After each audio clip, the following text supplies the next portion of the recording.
স্বাগতম সকলোকে আজিৰ ভিডিঅ'টোলৈ। তো আজি আমি এইটো ভিডিঅ'ত ক্লাছ 8ৰ এক্সপনেণ্ট অৰ্থাৎ সূচক পাঠটোৰ বিষয়ে আলোচনা কৰিম, লেসন নম্বৰ 14। সো বহুত দিন ধৰি ভিডিঅ' দিয়া নাছিলোঁ, বিশেষ অসুবিধাৰ কাৰণে ভিডিঅ'সমূহ দিব পৰা নাছিলোঁ। সো এতিয়া আকৌ নতুনকৈ ভিডিঅ'সমূহ দিবলৈ চেষ্টা কৰিম। নতুনকৈ ভিডিঅ'সমূহ আকৌ আমি আৰম্ভ কৰিছোঁ দিবৰ কাৰণে। ক্লাছ 5ৰ ভিডিঅ' আপলোড কৰিছোঁ। যদি তোমালোকে ক্লাছ 5ৰ কোনোবা ষ্টুডেণ্টে যদি এতিয়ালৈকে ভিডিঅ'টো চোৱা নাই তো চাব পাৰিবা চেনেলটোত গৈ পেলাই। তো এতিয়া আমি আজি এইটো ভিডিঅ'ত ক্লাছ 8ৰ সূচক পাঠটো অৰ্থাৎ লেসন 14ৰ এক্সপনেণ্ট অৰ্থাৎ সূচক পাঠটো আমি আলোচনা কৰিম। ক্লাছ 7ত তোমালোকে সূচকৰ বিষয়ে অলপ হ'লেও পাই আহিছিলা। তো সেই পাঠটোৱে ইয়াত আকৌ দিছে, অলপমান বহুলভাৱে সূচক পাঠটোৱে দিয়া আছে। গতিকে আমি সূচক পাঠটো আলোচনা কৰোঁ। সূচক পাঠৰ কিছুমান সূত্ৰ আমি জানিব লাগিব, তেতিয়া আমি সূচকৰ যিখিনি অংকসমূহ আমি কৰিব পাৰিম। তো ফাৰ্ষ্ট আমি সূচক মানেনো কি আমি প্ৰথমে চাই ল'ম। এতিয়া তোমালোকে নিশ্চয় জানা চাগে, ধৰি লওক মই 3-4টা যদি পূৰণ কৰোঁ, অৰ্থাৎ আমাক কেইটা আছে 3 আমি 4টা পূৰণ কৰিছোঁ। চ' 3-4টা পূৰণ হৈ থাকিলে এই 3-4টা যে পূৰণ হৈ আছে তাক আমি কেনেকৈ লিখিব পাৰিম, 3 to the power 4 বুলি কোৱা যায়। চ' 3-4টা পূৰণ হৈ আছে। চ' 3-4টা পূৰণক আমি কি লিখিব পাৰোঁ, 3 to the power 4 বা আমি এনেকৈ ক'ব পাৰোঁ যে 3 ঘাত 4 বুলি ক'ব। কি বুলি কওঁ, 3 ঘাত 4 বা 3/4 ঘাত বুলি কোৱা হয়। আমি কি ক'ম, 3 ঘাত 4 বা 3/4 ঘাত, অৰ্থাৎ 3/4 ঘাত মানে কি যে 3 কি হৈ আছে 4টা পূৰণ হৈ আছে। ইয়াত এই যিটো 3/4 হয় ইয়াক কি বুলি কয়, সূচকীয় ৰূপ বুলি কয়। ইয়াক কি ৰূপ বুলি কয়, সূচকীয় ৰূপ। তোমালোকে কিতাপখন আছে, কিতাপখন পঢ়িলেও তোমালোকে বুজি পাবা। আৰু যে চাই লোৱা যদি কিতাপ যদি চোৱা নাই তো ভিডিঅ'টো চালে তোমালোকে ভালকৈ বুজি পাবা গোটেইখিনি বস্তু। চ' 3 to the power 4 অৰ্থটো কি যে 3/4 ঘাত, 3 ওপৰত ঘাত কি আছে 4 আছে, অৰ্থাৎ 3 to the power 4 বুলি কয় বা 3/4 ঘাত বুলি কয়। আৰু 3/4 ঘাতৰ অৰ্থটো কি যে 3টো কেইবাৰ পূৰণ হ'ব, 4বাৰ পূৰণ হ'ব। এইটোকে কি বুলি কয়, সূচকীয় ৰূপ বুলি কয়। এই সূচকীয় ৰূপটোত তোমাৰ আমি যদি দেখা পাওঁ, তোমালোকে দেখা পাবা কি দেখা পাবা যে দুটা সংখ্যা আছে, এটা 3 এটা 4। 3টো আছে তলত আৰু 4টো আছে ওপৰত, মানে 4টোক 3 কি ঘাত বুলি কয়। চ' এই সংখ্যা দুটা নাম থাকে, কি নাম থাকে চোৱা। এই 3টো যিহেতু তলত আছে, 4টো যিহেতু ওপৰত আছে, গতিকে 3 to the power 4, এই 3 to the power 4ৰ 3 আমি কওঁ ভূমি, অৰ্থাৎ যিটো সংখ্যা তলত থাকিব তাক কি বুলি কয়, ভূমি বুলি কয়। আৰু যিটো সংখ্যা ওপৰত থাকে তাক কি বুলি কয়, সূচক বুলি কোৱা হয়। আৰু এই গোটেইটোক একেলগে কি বুলি কয়, সূচকীয় ৰূপ বুলি কয়। 3 to the power 4ক আমি একেলগে কি বুলি কওঁ, সূচকীয় ৰূপ বুলি কওঁ। আৰু 3 to the power 4ৰ তলত যিটো সংখ্যা থাকে তাক কয় ভূমি, আৰু ওপৰত যিটো সংখ্যা থাকে, আমি দুটামান উদাহৰণ চাওঁ সূচকীয় ৰূপত থকা সংখ্যা। 2 to the power 5। So' 2 to the power 5ৰ অৰ্থটো কি যে 2 কেইটামান 5টা পূৰণ। চ' 2 কেইটামান আছে 5টা পূৰণ হৈছে 2 to the power 5ৰ, অৰ্থাৎ আমি এনেকৈ ক'ব পাৰোঁ যে 2/5 ঘাত বুলি ক'ম। 2 কি বুলি ক'ম, 5ম ঘাত, অৰ্থাৎ 2টো 5বাৰ পূৰণ। এতিয়া যিহেতু 5টো ওপৰত আছে 2টো তলত আছে, অলপ আগতে কৈছিলোঁ যে তলৰ সংখ্যাটো কি ভূমি বুলি কয়, আৰু ভূমিক ইংৰাজীত বেছ বুলি কয়। আৰু ওপৰত যিটো ঘাত হ'ব, ঘাতটো কি সূচক বা ইংৰাজীত কি ইণ্ডেক্স বুলি কয়। তেনেকৈ আমি যদি চাওঁ 4 কেইটা পূৰণ আছে, 4 কেইটা পূৰণ আছে, 4 5টা পূৰণ আছে, অৰ্থাৎ 4 to the power কি হ'ব থাকে, 4 to the power 5। আৰু 4 to the power 5ৰ 4টো কি বুলি ক'ব, ভূমি, আৰু 5টো কি বুলি ক'ব, সূচক বা ইণ্ডেক্স, আৰু 4টো ক'ব ভূমি বা বেছ। তো নিশ্চয় তোমালোকে এতিয়া সূচকীয় ৰূপটো কি বা সূচক কি তোমালোকে নিশ্চয় চাগে এতিয়া বুজি পাইছা। এতিয়া আমি এই সূচকীয় ৰূপৰ কিছুমান সূত্ৰ আছে, আমি সূত্ৰসমূহ জানো, সূত্ৰসমূহৰ বিষয়ে এতিয়া আলোচনা কৰোঁ। আৰু এই সূত্ৰসমূহ জানিলে এই সূত্ৰসমূহ কটাই পেলাই তোমালোকে ইয়াৰ যিখিনি প্ৰব্লেমখিনি হ'ব, অৰ্থাৎ যিখিনি কুৱেশ্যনখিনি হ'ব, কুৱেশ্যনখিনি তোমালোকে চলিউশ্যন কৰিব পাৰিবা। এতিয়া চাই লওঁ, ইয়াত আমি কি পাইছিলোঁ, সূচকীয় সংখ্যাবিলাকৰ সূচকীয় ৰূপবিলাক পাইছিলোঁ। এইটো সূচকীয় ৰূপটো 2/4, 3/4 বা 4/5 সূচকীয় ৰূপ। এতিয়া এনেকুৱা সূচকীয় ৰূপবিলাক যদি কি হৈ থাকে, সূচকীয় ৰূপত থকা সংখ্যাবিলাক যদি পূৰণ হৈ থাকে বা যোগ হৈ থাকে বা যদি হৰণ হৈ থাকে,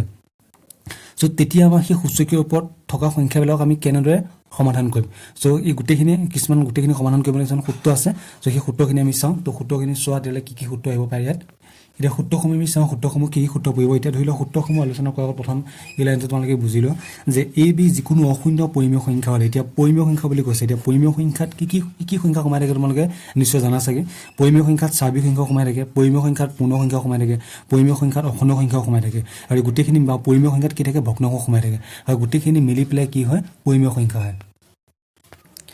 তো পৰিমেয় সংখ্যাত কি সোমাই থাকে তোমালোকে নিশ্চয় চাগে গম পালে যে পৰিমেয় সংখ্যাত স্বাভাৱিক সংখ্যা সোমাই থাকে, পূৰ্ণ সংখ্যা সোমাই থাকে, অখণ্ড সংখ্যা সোমাই থাকে, ভগ্নাংশবিলাকো চব মিলি পেলাই কি হয়, পৰিমেয় সংখ্যা। আৰু অঋণাত্মক অখণ্ড সংখ্যা, এনটোৱে কি হ'ব লাগিব, অঋণাত্মক মানে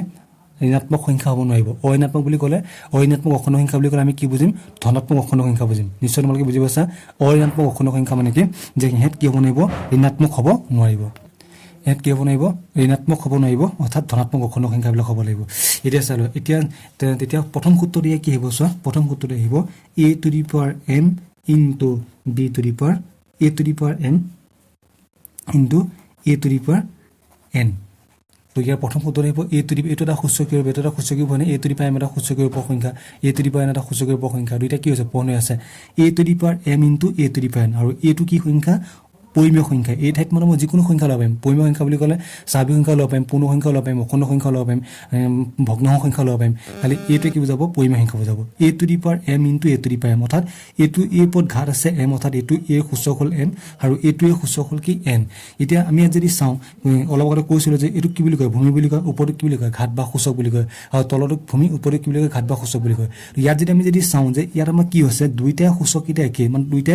সূচক নহয় সৰি দুইটা ভূমি কিটা একে তো ইয়াতো ভূমি আছে ইয়াতো ভূমি আছে আৰু যেতিয়া ভূমি কিটা একে হ'ব ভূমি কিটা একে হোৱাৰ লগে লগে কি হ'ব ওপৰত যিকেইটা ঘাত থাকে ঘাত দুটা যোগ হৈ যায় আৰু ঘাত দুটা যোগ হৈ তলত যেহেতু দুইটা ভূমি একে তো ভূমি এটাই হৈ যায় আৰু ওপৰ ঘাত দুটা যোগ হৈ যায় ওপৰ ঘাত দুটা কি আছে n ইয়াত m plus n তো বুজি পাইছা ফাৰ্ষ্ট সূত্ৰটো হৈছে এইটো এতিয়া আমি এটা এক্সাম্পল ল'লে তোমালোকে ভালকৈ বুজি পাই যাবা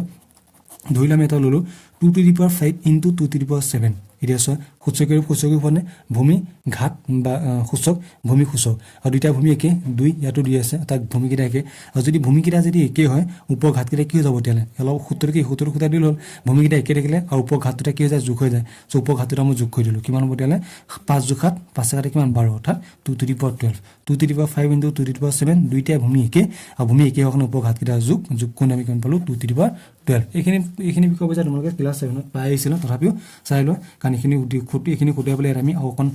ক্লাছ 7 ত যিখিনি অংক আছিল তাতকৈ অকণমান ওপৰ লেভেলৰ কিছুমান অংক তোমালোকে সমাধান কৰিব পাবা তো সেকেন্ড যিটো উত্তৰ হ'ব a to the power m হৰণ a to the power n এতিয়া তোমালোকে যদি চোৱা প্ৰথমটোত কি আছিল পূৰ্ণ আছিল দ্বিতীয়টোত কি হৈছে হৰণ আছে অৰ্থাৎ a to the power m হৰণ a to the power n ইয়াতো ভূমিকেইটা একে হয়নে ইয়াতো ভূমি a আছে ইয়াতো ভূমি আছে খালি ঘাতকেইটা বেলেগ বেলেগ আৰু ভূমিকেইটা যদি একে থাকে আৰু ঘাতকেইটা যদি বেলেগ হয় সূচককেইটা যদি বেলেগ হয় আৰু যদি হৰণ হৈ থাকে তেতিয়া কি হ'ব সূচককেইটা বিয়োগ হ'ব অৰ্থাৎ a to the power m minus n তো এটা এক্সাম্পল ল'লে তোমালোকে বুজিব পাৰে তো এক্সাম্পল কি আছে তো ইয়াত তোমালোকে আৰু এটা কণ্ডিশ্যন খাটে কি কণ্ডিশ্যন খাটে যে m greater than n m তো কি হ'ব n তকৈ m to n তকৈ কি হৈছে ডাঙৰ হৈছে এতিয়া এক্সাম্পল এটা লৈ মই ল'লে গম পাব তোমালোকে ধৰি লোৱা আমি এটা সংখ্যা ল'লোঁ 3 হয়নে 3 ঘাত ল'লোঁ 7 3 to the power 7 হৰণ 3 to the power 4 আৰু দুইটা ভূমি একে 3 ইয়াৰ ঘাত 3 ঘাত 7 আৰু 3 ঘাত 4 তো এতিয়া আমি যদি ইয়াক সূত্ৰটো যদি কোটো কি হ'ব a to the power m minus n অৰ্থাৎ ঘাতকেইটা ভূমিকেইটা একে হোৱাৰ কাৰণে আৰু যিটো হৰণ আছে ওপৰ ঘাতকেইটা কি হ'ব বিয়োগ হ'ব অৰ্থাৎ 7 বিয়োগ 4 অৰ্থাৎ কিমান হ'ব তালে 3/3 তো নিশ্চয় বুজি পাইছা চাগে দ্বিতীয় সূত্ৰটো আমি আহোঁ তৃতীয় সূত্ৰটোলৈ সো তৃতীয় সূত্ৰটো চাবা কি হ'ব তালে a to the power m অৰ্থাৎ a ওপৰত ঘাত কি আছে m আছে whole to the power n whole to the power মানে যে a ওপৰত ঘাত m আছে অৰ্থাৎ এইটো a to the power m আৰু a to the power m ওপৰত ঘাত কি আছে n আছে কাৰণে whole to the power m বুলি কিয় কয় কাৰণ n টো গোটেই a to the power m কাৰণে আছে বুজি পাইছা অৰ্থাৎ ঘাতৰ ওপৰত ঘাত আছে a to the power m whole to the power n so এনেকুৱা যদি ঘাতৰ ওপৰত যদি ঘাত থাকে কে সিম্পল কি কৰিব তোমালোকে ঘাত দুটা পূৰণ কৰিবা এটা ঘাত m আছে আকৌ তাৰ ওপৰত ঘাত n আছে না সো ঘাত দুটা পূৰণ কৰি দিয়া তো ঘাত দুটা পূৰণ কৰিলে কি হ'ব a to the power m n তো নিশ্চয় তোমালোকে বুজি পাইছা সো এটা এক্সাম্পল ল'লে ভালকৈ বুজি পাবা ধৰি লওঁ আমি ল'লো এইটো 3 to the power 2 আৰু হোল টু দি পাৱাৰ 3 অৰ্থাৎ 3 ওপৰত ঘাত 2 আছে আকৌ তাৰ ওপৰত ঘাত কি আছে 3 আছে তেতিয়া কি কৰিম আমি ঘাত কিটা পূৰণ কৰিম 2.3 অৰ্থাৎ 3 to the power 6 তো নিশ্চয় বুজি পাইছা 3 নম্বৰ সূত্ৰটো এতিয়া আমি 4 নম্বৰ সূত্ৰলৈ আহোঁ তো এবাৰ 4 নম্বৰ সূত্ৰটো যদি চোৱা 4 নম্বৰ সূত্ৰত তোমালোকে কি দেখা পাবা যে a into b অৰ্থাৎ দুটা ভূমি পূৰণ হৈ আছে a into b whole to the power n দুটা ভূমি পূৰণ হৈ আছে আৰু সেই দুইটা ভূমি পূৰণ হৈ পেলাই সিহঁতৰ ওপৰত ঘাত কি হৈ আছে n হৈ আছে অৰ্থাৎ a into b whole to the power n অৰ্থ কি যে ইয়াত দুটা ভূমি একেলগে পূৰণ হৈ এটা হৈ আছে আৰু তাৰ ওপৰত ঘাত কি হৈ আছে n হৈ আছে এতিয়া ইয়াৰ সমান কি হ'ব চোৱা ইয়াত যেতিয়া মই ব্ৰেকেটটো যেতিয়া খুলি দিম ইয়াত যেতিয়া মই ব্ৰেকেটটো খুলি দিয়াৰ লগে লগে কি হ'ব ঘাতটো যিটো ঘাত আছিল যিটো সূচক আছিল সূচকটো দুইটা সংখ্যা কাৰণে হ'ব কিয় দুইটা সংখ্যা কাৰণে হ'ব কাৰণ সূচকটো কি বুলি কয় ভূমি দুটা ক'ত আছে ভূমি দুটা ব্ৰেকেটৰ ভিতৰত আছে হয়নে আৰু ঘাতটো ক'ত আছে বা সূচকটো কি আছে ব্ৰেকেটৰ ওপৰত যেতিয়া ব্ৰেকেটটো অপেন কৰিম বা ব্ৰেকেটটো অতৰাই দিয়াৰ লগে লগে ইয়াৰ যিটো ঘাতটো হ'ব বা সূচকটো হ'ব সূচকটো a লৈকে আহিব আৰু সূচকটো এফালে কৰি দিব b লৈকে আহিব তাৰ ইয়াৰ সমান কি হ'ব a to the power n into b to the power n so নিশ্চয় তোমালোকে বুজি পাইছা এইটো পূৰণৰ ক্ষেত্ৰত যদি এইটো সূত্ৰ বা এইটো সূত্ৰ যদি হৰণৰ ক্ষেত্ৰত থাকে কেনেকৈ হ'ব চোৱা ইয়াত পূৰণ হৈ আছে ন তো এইবাৰ আমি যদি হৰণ হৈ যদি থাকে যে a by b whole to the power n অৰ্থাৎ ইয়াত a by b মানে কি এইটো এটা পৰিমেয় সংখ্যা টাইপৰ হ'ল হয়নে ভগ্নাংশ টাইপৰ হ'লে a by b whole to the power n আৰু এতিয়া যদি মই যদি ব্ৰেকেটটো যদি খুলি দিওঁ তেতিয়াহ'লে কি হ'ব ইয়াত যিটো ঘাতটো ক'লৈ আহিব a লৈকে আহিব ইয়াৰ ঘাতটো ক'লৈকে b লৈকে আহিব অৰ্থাৎ a to the power n divided by b to the power n example ল'লে তোমালোকে ভালকৈ বুজি পাবা ধৰি লোৱা আমি ল'লো 2 পূৰণ 3 দুটা ভূমি পূৰণ হৈ আছে ওপৰত কি আছে 4 আছে তো ইয়াখন মই কি লিখিব পাৰিম যেতিয়া ব্ৰেকেটটো যেতিয়া খুলি দিম 2 to the power 4 into 3 to the power 4 bracket খোলাৰ লগে লগে 2 ঘাতটো 4 ইয়াত ঘাত 4 আছে না সূচকটো 4 সূচকটো 2 পৰ হ'ব 4 সূচকটো 3 পৰ হ'ব ঠিক হেতুৱে যদি মই যদি হৰণৰ ক্ষেত্ৰত যদি চাওঁ ধৰি লওক 3/5 আছে ওপৰত যেনিবা স্কয়াৰ আছে স্কয়াৰ আছে 3/5 হোল স্কয়াৰ তো ইয়াত কি হ'ব যেতিয়া ব্ৰেকেট যেতিয়া খুলি দিম স্কয়াৰটো দুইটা লৈকে আহিব 3 স্কয়াৰ ডিভাইডেড বাই 5 স্কয়াৰ তো নিশ্চয় বুজি পাইছা তোমালোকে 4 নম্বৰ 5 নম্বৰ সূত্ৰটো তাৰ পিছত 4 নম্বৰ 5 নম্বৰ সূত্ৰটো নিশ্চয় চাগে বুজি পাইছা তো লাষ্ট আমি আৰু সূত্ৰ আছে তো চাই লওঁ সো কি হ'ব তেলে e to the power 0 তো এই মানে কি কৈছিল যিকোনো পৰিমাণ সংখ্যা বুলি ক'লে ইয়াত স্বাভাৱিক সংখ্যা পূৰ্ণ সংখ্যা অখণ্ড সংখ্যা ভগ্নাংশ যিকোনো হবে তো যিকোনো সংখ্যাৰ ওপৰত যদি ঘাত যদি 0 থাকে তাৰ সমান কি হ'ব তেলে 1 হ'ব নিশ্চয় বুজি পাইছা যে যিকোনো সংখ্যাৰ ওপৰত যদি ঘাত যদি আমাৰ 0 থাকে তাৰ সমান কি হ'ব 1 অৰ্থাৎ এক্সাম্পল চোৱা যি সংখ্যা নোলোৱা ধৰি লওক মই যেনিবা 2 ললো তাৰ ওপৰত ঘাত কি দিলো 0 দিলো তাৰ সমান কি হ'ব কৰে 1 হ'ব মই যেনিবা 7 ললো তাৰ ওপৰত ঘাত 0 দিলো তাৰ সমান কি হ'ব 1 হ'ব মই যেনিবা 100 ললো তাৰ ওপৰত ঘাত 0 আছে তাৰ সমান কি হ'ব 1 হ'ব অৰ্থাৎ যিকোনো সংখ্যাৰ ওপৰত যদি ঘাত যদি শূন্য থাকে তাৰ মানটো সদায় কি হ'ব 1 হ'ব সো বেসিক সূত্ৰ আছে এইকেইটা ইয়াৰ পৰা কেইটামান সূত্ৰ আছে আমি সেই সূত্ৰকেইটা আলোচনা কৰিম যে এইকেইটা আছে সূচকৰ বেসিক সূত্ৰ আৰু এইখিনি সূত্ৰ ব্যৱহাৰ কৰিবলৈ আমি ইয়াৰ যিখিনি প্ৰশ্ন আছে প্ৰশ্নখিনি আমি সমাধান কৰিব পাৰিম কিন্তু তাৰ আগতে আৰু দুটামান সূত্ৰ আছে আমি সেই সূত্ৰকেইটাৰ বিষয়ে আলোচনা কৰিম সূত্ৰ বিষয়ে তোমালোকে আৰু কেইটামান বস্তু চাই লোৱা যেনে প্ৰথম সূত্ৰটো চাবা যে a to the power m into a to the power n equal a to the power m plus n অৰ্থাৎ বাওঁফালৰ পৰা আমি কি পাইছো সোঁফাল পাইছো যদি বাওঁফালৰ পৰা যদি সোঁফাল পাব পাৰি তো সোঁফালৰ পৰা বাওঁফাল পাব পাৰি অৰ্থাৎ কেতিয়াবা মই এনেকৈ দিয়া থাকিব যে a to the power n plus n so a to the power m plus n সমান মই কি লিখিব পাৰিম a to the power m into a to the power n লিখিব পাৰিম বুজি পাইছা আৰু যে এক্সাম্পল এটা লৈ তোমালোকে ভালকৈ বুজি পাবা ধৰিলে মই এনেকৈ দিয়া আছে যে 2 to the power 3 plus 4 2 to the power 3 plus 4 দিয়া আছে না যাক মই এনেকৈ লিখিব পাৰিম দিটা 2 to the power 2 cube into 2 to the power 4 বুজি পাইছা নিশ্চয় আৰু সো বাওঁফালৰ পৰা যদি সোঁফাল পাব পাৰি তো সোঁফালৰ পৰা বাওঁফাল পাব পাৰি ঠিক তেনেকৈ এটো কি একে so a to the power m হৰণ a to the power n equal a to the power m minus n তো ইফালৰ পৰা ইফাল যাব পাৰিম যদি a to the power m minus n দিয়া থাকে তেনে কি হ'ব a to the power m divided by a to the power n হ'ব বুজি পাইছা আৰু তাৰপিছত a to the power m whole to the power n অৰ্থাৎ ঘাতৰ ওপৰত ঘাত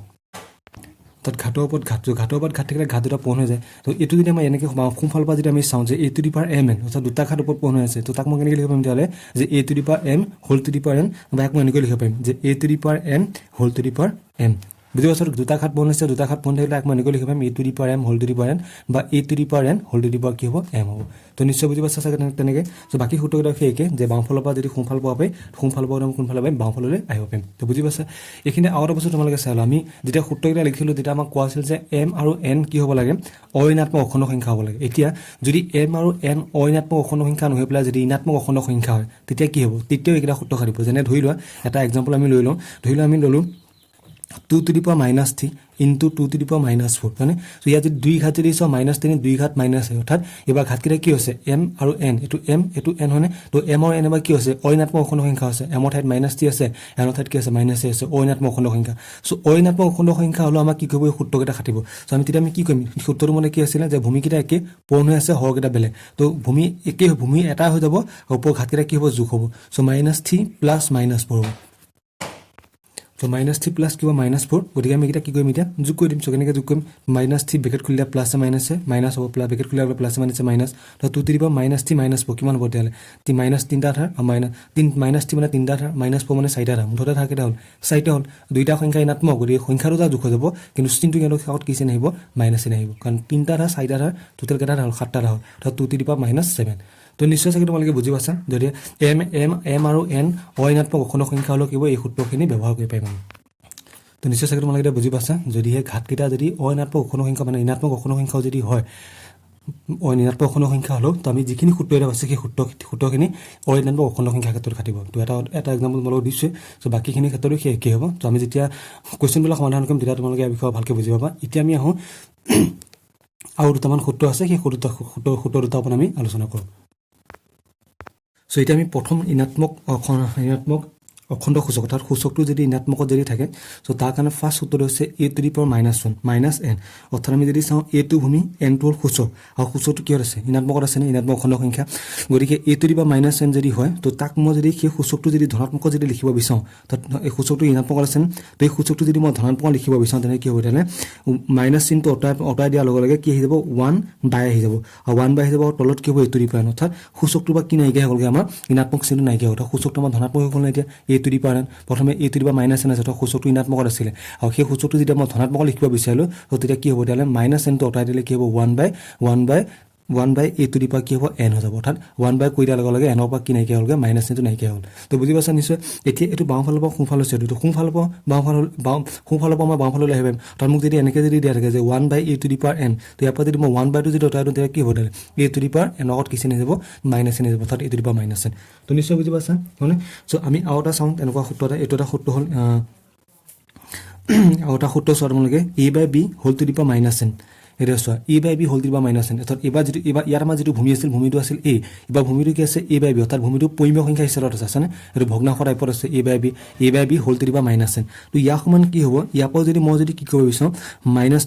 এইটো সূচকটো কি আছে ঋণাত্মকত আছেনে তো সূচকটো যদি মই যদি ধনাত্মক কৰিব যদি বিচাৰোঁ তেনেহ'লে আমি কি কৰিম যিটো ভূমি আছে ভূমিটো উল্টাই দিলে হ'ল অৰ্থাৎ a বাই b আছে নে চ' b বাই হৈ যাব আৰু b বাই a হোৱাৰ লগে লগে কি হ'ব ইয়াৰ যিটো সূচক হ'ব সূচকটো ঋণাত্মক সূচকটো কি হৈ যাব ধনাত্মক হৈ যাব তো নিশ্চয় তোমালোকে বুজি পাইছা চাগে যে a by b whole to the power minus চিন তো ইয়াত যেতিয়া সূচকটো যেতিয়া মই যেতিয়া ধনাত্মক কৰিব বিচাৰিম তো মাইনাছ চিনটো মই অঁতৰাই দিম তো মাইনাছ চিনটো অঁতৰাই দিয়াৰ লগে লগে যিটো ভূমি আছে a বাই b তো a বাই bটো কি হ'ব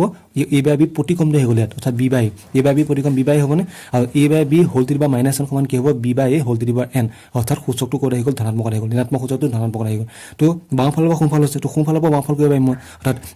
b by a whole to the power n হ'লে কি হ'ব তেতিয়াহ'লে a by b whole to the power minus n তো নিশ্চয় চাগে বুজি পাইছা চ' এইকেইটা আছে সূচকৰ পাঠটো মেইন সূত্ৰকেইটা এতিয়া আমি ইয়াৰ কুৱেশ্যনখিনি সমাধান কুৱেশ্যনখিনিলৈ যাওঁ আৰু যিখিনি কুৱেশ্যন আমি এই যিখিনি সূত্ৰ আছে সূত্ৰখিনি খটাবলৈ আমি কি কৰিম সমাধান কৰিব পাৰিম 14 প্ৰথম কুৱেশ্যনটো চোৱা প্ৰথম কুৱেশ্যনটো কি দিছে যোগাত্মক সূচকযুক্ত সংখ্যা হিচাপে প্ৰকাশ কৰা অৰ্থাৎ তাৰ আমি অনুশীলনী 14 এক নম্বৰ কুৱেশ্যনটো আমি 1 নম্বৰ অংকতে কৈছোঁ চ' 1 নম্বৰ কুৱেশ্যনটোৰ ৰোমান সংখ্যা 1 নম্বৰ কুৱেশ্যনটো আমি কৈছোঁ 2 টু দি পাৱাৰ -2 কি কৈছে যোগাত্মক সূচকযুক্ত সংখ্যা হিচাপে প্ৰকাশ কৰা এতিয়া আমি যদি চাওঁ 2 টু দি পাৱাৰ -2 তো ইয়াতো সূচক আছে কিন্তু সূচকটো কিহত আছে ঋণাত্মকত আছে তো সূচকটো কিহত আছে ঋণাত্মকত আছে তো আমি কি কৰিব লাগে যোগাত্মক সূচকযুক্ত অৰ্থাৎ ঋণাত্মক সূচকটো মই কি কৰিব লাগিব যোগাত্মক কৰি দিব লাগিব এতিয়া অলপ আগতে মই সূত্ৰটো কৈ আছিলোঁ তোমালোকে এতিয়া যিটো আমি ঋণাত্মক সূচকযুক্ত সূত্ৰ প্ৰথম সূত্ৰটো লিখিছিলোঁ a to the power -n হয়নে চ' a to the power -n সূত্ৰটো ইয়াত খাটিব তো ইয়াতো কি আছে সূচকটো ঋণাত্মকত আছে ইয়াক ধনাত্মক কৰিবলৈ আমি কি কওঁ মাইনাছটো আঁতৰাবৰ কাৰণে 1 বাই দি দিওঁ আৰু তলত কি যাব a to the power n তো ইয়াতো চেম একে চ' ইয়াতো মাইনাছটো আঁতৰাবৰ কাৰণে কি দিবা 1 বাই দি দিয়া আৰু তলত হ'ব 2 স্কোৱাৰ অৰ্থাৎ কি পালোঁ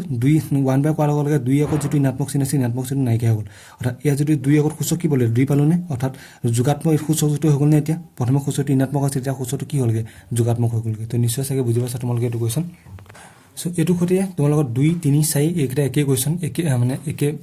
একে ষ্টাইলৰ অংক হয় এইটো সূত্ৰে ব্যৱহাৰ কৰি পেলাই আমি 2 3 4 কৰিব পাৰিম চ' এইকেইটা কৰিব পাৰিবা তোমালোকে তো 5 নম্বৰ কৰি দিছোঁ চ' 5 নম্বৰ সূত্ৰ দিছে 1/7 whole to the power -3 1/7 whole to the power -3 দিয়া আছে এতিয়া এইটো কোনটো সূত্ৰত পৰিছে নিশ্চয় তোমালোকৰ চাগে মনলৈ আহি গৈছে আমি এটা সূত্ৰ পাইছিলোঁ এইটো সূত্ৰ কি আছিলে যে a by b whole to the power কি আছিলে -n হয়নে সূচকটো ঋণাত্মক আছে তো সূচকটো ধনাত্মক কৰিবৰ কাৰণে আমি কি কওঁ ইয়াৰ প্ৰতিক্ৰমটো লিখি দিওঁ b বাই a অৰ্থাৎ a বাই b আছিলে b by a whole to the power n so' ইয়াতো মই সেইটোৱে কৰিম তো a বাই b ঠাইত আছে কি 7/1 আছে বা 1/7 আছে হোল টু দি পাৱাৰ -3 তো সূচকটো মই ধনাত্মক কৰিবলৈ কি কৰিম উল্টাই দিম উল্টাই দিলে কি হ'ব 7/1 হোল কিউব হয়নে আৰু 7/1 মানে কি অকল 7 into 7 কিউব তো নিশ্চয় চাগে তোমালোকে বুজি পাইছা তো এইটো যদি বুজি পাইছা তোমালোকে ইয়াৰ পিছত যিটো 6 নম্বৰ অংক তোমালোকে নিজে কৰিব পাৰিবা 8/3 হোল টু দি পাৱাৰ -5 সূচকটো ঋণাত্মক ধনাত্মক কৰিব লাগে তো কেনেকৈ কৰিব লাগিব এইটো সূত্ৰ খটাবলৈ কৰিব পাৰিবা চ' এইবাৰ 7 নম্বৰটো চোৱা কি 6 নম্বৰটো তোমালোকে পাৰিবা চ' 7 নম্বৰটো কি দিছে চোৱা 7 নম্বৰটো দিয়া আছে -5 টু দি পাৱাৰ -4 এইবাৰ ইয়াত ভূমি ঋণাত্মক হৈ আছে সূচক ঋণাত্মক হৈ আছে কিন্তু মই প্ৰশ্নটো কি কৈছিলোঁ অকল ঋণাত্মকটো যোগাত্মক কৰিব লাগে তো সূচকটো অকল কি কৰিব লাগে যোগাত্মক কৰিব লাগে সূচকটো ঋণাত্মক আছে তো ইয়াক যোগাত্মক কৰিব লাগে ভূমিটো যি হৈ থাকক ভূমিটো যিয়ে নাথাকক লাগিলে ভূমিটো ধনাত্মকতে থাকক বা ঋণাত্মকতে থাকক আমি সূচকটো খালি কি কৰিব লাগে যোগাত্মক কৰিব লাগে তো কোনটো সূত্ৰ খাটিব এইটো প্ৰথম এইটো সূত্ৰ খাটিব a to the power -n whole to the power a to the power -n equal 1/a to the power n so' ইয়াতো কি আছে a ঠাইত আছে -5 আৰু n ঠাইত দিছে -n ঠাইত দিছে -4 চ' ইয়াতো যেতিয়া মই মাইনাছ সূচকৰ পৰা যেতিয়া ঋণাত্মক চিনটো দিয়ে নাইকিয়া কৰি দিম নাইকিয়া কৰি দিলে কি হ'ব 1/, আহিব চ' 1/, কি হ'ব -5 টু দি পাৱাৰ কি হ'ব 4 হ'ব -5 টু দি পাৱাৰ 4 আৰু -5 টু দি পাৱাৰ 4 মানে তোমালোকে জানা চাগে যে -5 টু দি পাৱাৰ 4 মানে কি বুজাব -5 কেইটা পূৰণ হ'ব 4টা পূৰণ বুজাব -5 যদি 4টা পূৰণ তো -5 যদি 4টা পূৰণ হয় তো -চিনো কেইটা পূৰণ হ'ব 4টা পূৰণ হ'ব আৰু -চিন 4টা পূৰণ হোৱাৰ লগে লগে -চিন যদি -চিন কিমান সংখ্যক হৈ গ'ল যুগ্ম সংখ্যক হৈ গ'লে আৰু যুগ্ম সংখ্যক -চিন হ'লে সি কি হৈ যায় ধনাত্মক হৈ যায় প্লাছ হৈ যায় কি কৈছে তোমালোকে নিশ্চয় বুজি পাইছা চাগে যদি বুজি পোৱা নাই চাই লোৱা চ' -5 টু দি পাৱাৰ 4 তো -5 টু দি পাৱাৰ 4 মানে -5 কেইটা পূৰণ হ'ব তেতিয়াহ'লে -5 4টা পূৰণ হ'বনে -5 কেইটা পূৰণ হ'ব চাৰিটা পূৰণ হ'ব এতিয়া মাইনাছ চাৰিটা পূৰণ হ'লে মাইনাছে মাইনাছে প্লাছ প্লাছে মাইনাছে মাইনাছ আকৌ মাইনাছে প্লাছে মাইনাছ মাইনাছে প্লাছে কি হ'ব মাইনাছে মাইনাছে প্লাছ প্লাছে মাইনাছে মাইনাছ আকৌ মাইনাছে মাইনাছে প্লাছ অৰ্থাৎ কি হ'ব প্লাছ 5 টু দি পাৱাৰ 4 যাব তেতিয়া বুজি পাইছা কথাটো মাইনাছ 5 টু দি পাৱাৰ 4 মানে কিমান plus 5 two the power 4 so এইটো হৈছে আমাৰ এতিয়া কি হ'লগে সূচকটো আমাৰ ক'ত আহি গ'লগে ধনাত্মকত আহি গ'ল তো নিশ্চয় তোমালোকে এইখিনি বুজি পাইছা যদি বুজি পাইছা তেনেহ'লে তোমালোকে 7 নম্বৰটো কৰিলে তোমালোকে 8 নম্বৰটো পাৰিবা কৰিব 8 নম্বৰটো পাৰিবা 9 নম্বৰটো পাৰিবা 10 নম্বৰটো পাবা কৈ দিছো চোৱা সো 10 নম্বৰটো কি দিছে 10 নম্বৰটো তোমালোকে পাৰিবা তথাপিও কৈ দিছো চোৱা অকণ বেলেগ ষ্টাইল অংকৰ কাৰণে তো হাফ টু দি পাৱাৰ কি আছে -2 আছে আকৌ তাৰ ওপৰত ঘাত কি আছে 3 আছে হাফ টু দি পাৱাৰ -2 তাৰ ওপৰত ঘাত কি আছে 3 আছে এতিয়া ফাৰ্স্ট আমি কি কৰিম যে ইয়াৰ আমাৰ এটা সূচক ঋণাত্মকত আছে এটা সূচক ধনাত্মকত আছে এতিয়া আলটিমেট এটো ইয়াত দুটা সূত্ৰ কাটিব সো কেনেকৈ দুটা সূত্ৰ কাটিব হাফ টু দি পাৱাৰ -2 ওপৰত ঘাত কি আছে 3 আছে নে ঘাতৰ ওপৰত ঘাত আমি সূত্ৰটো পাইছিলো এটো সূত্ৰ যে a to the power m whole to the power n অৰ্থাৎ ঘাতৰ ওপৰত ঘাত থাকিলে ঘাত দুটা কি হৈ যায় পূৰণ হৈ যায় নে সো এটো ঘাতৰ ওপৰত ঘাত আছে ঘাত দুটা কি হৈ যাব তেল পূৰণ হ'ব -2 * 3 তো ইয়াক মান কি হ'ব তেলে হাফ আৰু কি হ'ব -3 দুগুণ 6 হ'ব এতিয়া সূচকটো ঋণাত্মকত আহি গ'ল ধনাত্মক কৰিব লাগে এতিয়া কোনটো সূত্ৰ কাটিব আমি a by b whole to the power -n এটো সূত্ৰ আছিল নে ইয়াত a by b whole to the power -n ইয়াক মান কি আছিল b by a whole to the power n so এটো কি হৈছে a বাই b ষ্টাইলত আছে গতি উল্টা কৰিলে কি হ'ব 2 by 1 whole to the power 6 আৰু 2 বাই 1 মানে তলত 1 টো থকা কথা কেইটাই so 2 by 1 whole to the power 6 অৰ্থাৎ 2 টু দি পাৱাৰ 6 তো নিশ্চয় চাগে তোমালোকে বুজি পাইছা সো তো 10 নম্বৰ তোমালোকে কৰিব পাৰিবা 10 নম্বৰ কৰিয়ে দিলো তাৰপিছত লাষ্টৰ এটা কোৱেশ্চন আছে 1 নম্বৰ 11 টো চাই 1 নম্বৰ কোৱেশ্চনৰ 11 নম্বৰটো সো 11 নম্বৰটো যদি চোৱা কি দিছে 7/5 হোল টু দি পাৱাৰ -3 পূৰণ 7/5 হোল টু দি পাৱাৰ -2 অৰ্থাৎ দুইটা ভূমিৰ ওপৰতে সূচক ঋণাত্মকত আছে আৰু আমি যদি চাওঁ দুইটা ভূমি একে 7/5 পূৰণ 7/5 আমি এটা সূত্ৰ পাইছিলো এৰ কাৰণে যে দুইটা ভূমি যেতিয়া একে থাকে আৰু ঘাত কেইটা যেতিয়া বেলেগ হয় তে কি হ'ব তেলে ভূমি কেইটা যোগ ঘাত কেইটা কি হৈ যায় যোগ হৈ যায় না সূচক কেইটা যোগ হৈ যায় ভূমি একে কিন্তু সূচক কেইটা বেলেগ বেলেগ তেলে কি হ'ব উপ সূচক কেইটা যোগ হৈ যায় আৰু ভূমি কি হৈ যায় এটাই হৈ যায় যেহেতু যদি ভূমি একে গতিকে ভূমি কি হ'ব এটাই হৈ যাব আৰু উপ সূচক কেইটা যোগ হৈ যাব অৰ্থাৎ সূচক কেইটা কি হ'ব -3 প্লাস -2 -3 প্লাস কি হ'ব -2 এতিয়া 7/5 এতিয়া আমি যোগ কৰিলে কি হ'ব -3 প্লাস -2 হয়নে প্লাস 3 মাইনাস প্লাস 2 হ'ব আৰু 7/5 হোল টু দি পাৱাৰ কিমান হ'ব তো -3 -2 -5 তো বুজি পাইছা নিশ্চয় যে -3 প্লাস -2 তো বেকেটো খোলা গলে প্লাস মাইনাস মাইনাস হৈ যাব -3 -2 তিনটা ধাৰ -3 আগত -3 আছে অৰ্থাৎ তিনটা ধাৰ আৰু 2 আগত -3 আছে অৰ্থাৎ দুটা ধাৰ তো -3 -2 হলে কিমান হ'ব তেলে -5 3 2 কিমান হ'ব দুইটা ধাৰ গতিকে কেইটা ধাৰ হ'ল পাঁচটা ধাৰ হ'ল তিনটা ধাৰ আৰু দুটা ধাৰ হৈ গ'ল গতিকে মাইনাস টোটাল কেইটা ধাৰ পাঁচটা ধাৰ ধাৰ মানে -3 বা তেনেকৈ নকলে তোমালোকে কেনেকৈ কৰিবা চোৱা যে 3 আগত -3 আছে 2 আগত -3 আছে দুইটা আগত -3 আছে তো সংখ্যা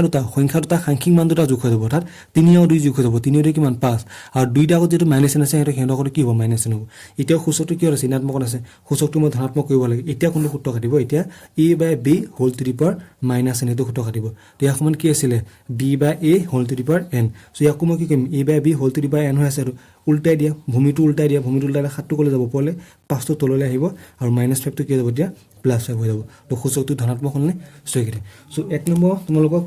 কেৰামান কৰি দিলো কেৰামান হোমৱৰ্ক দিলো তোমালোকে হোমৱৰ্ক নিজে কৰি পাৰিবা যদি সূত্ৰখিনি বুজি পাইছা একেবাৰে সহজ অংক তো আজিলৈ ভিডিওটো ইমানে যদি ভিডিওটো ভাল লাগিছে লাইক কৰিবা কমেন্ট কৰিবা শেয়াৰ কৰিবা যদি চেনেলটো এতিয়ালৈকে সাবস্ক্ৰাইব কৰা নাই তো সাবস্ক্ৰাইব কৰিবা তো আজিলৈ ইমানে ধন্যবাদ